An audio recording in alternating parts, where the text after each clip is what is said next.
Have you ever seen someone take advantage of a person with a disability? My little sister Holly is mute, and has been ever since an accident when she was 5. She's very smart, and she's a good-looking kid.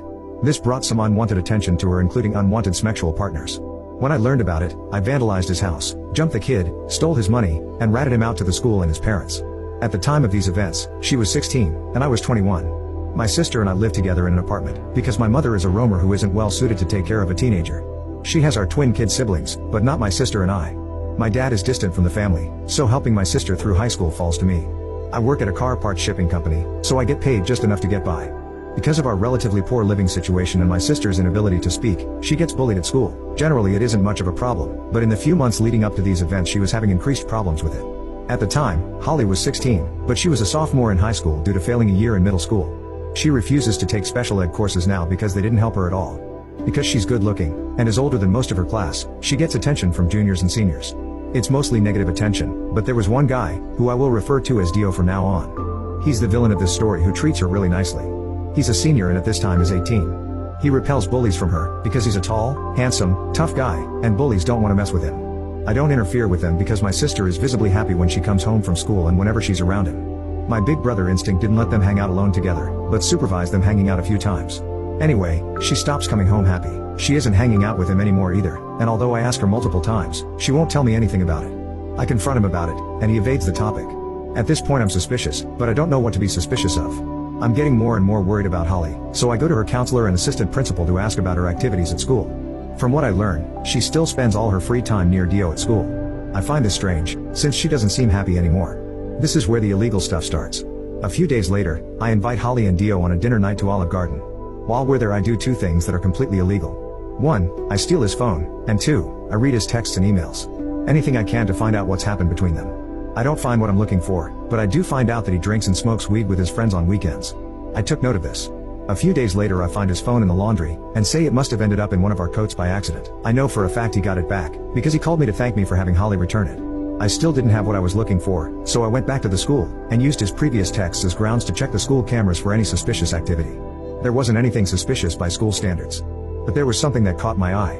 It was my sister, going to the central bathroom in the school, and him going to the boys' room of the same bathroom about a minute later.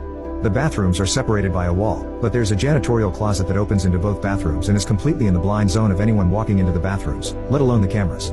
At this point, I began to suspect that something was happening between them in that bathroom. It was the only one with a closet like that, and if my memory is right, the closet didn't have a proper lock. It just locked from the outside on both sides. Now that I suspected something, I confronted Holly about it.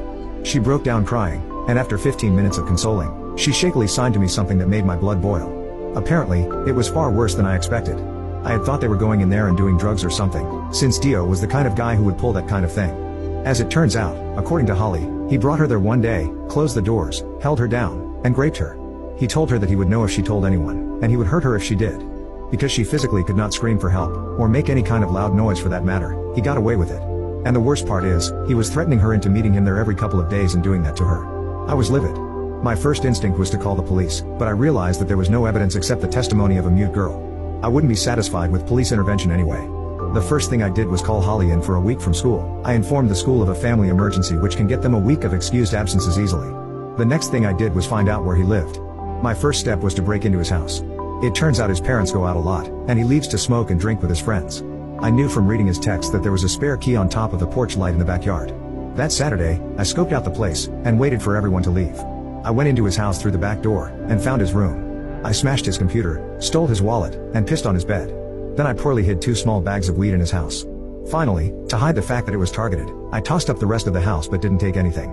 I then went to a Starbucks and used the Wi-Fi and Dio's debit card to purchase a bunch of Smex toys in his name and send them to his house.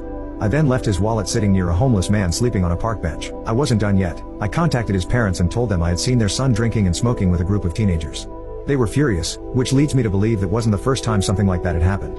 Finally, I went to the back road where he walks on his way home from his drinking parties. I waited for 2 hours in some bushes for him to walk by, and then jumped him. I demanded his money and phone even though I knew he didn't have his wallet. I kept one hand in my hoodie pocket, pointing it like I had a gun, which he believed. He handed over his phone and ran away. I then finished up my plan by using his phone, which I still had the password to send an email to the school from his school email, confessing to raping my sister in the janitorial closet multiple times, as well as possessing drugs on school grounds and drinking alcohol when he was underage. Then I snapped his phone on my knee and went home. My sister went back to school the following Monday, armed with a can of mace I bought her. Dio wasn't at school, and she was called in by her counselor. She confessed, and he was charged with rape, underage drinking, and illegal drug possession. On top of that, his parents completely disowned him, and he was expelled from the school. Sadly, this story doesn't have a completely happy end. This whole ordeal sent Holly into a downward spiral. Her grades fell behind, and she barely smiled. In March of 2018, she attempted unaliving herself by cutting herself. It was pure luck that I found her in time. She's getting better now, but the emotional trauma will probably affect her for life.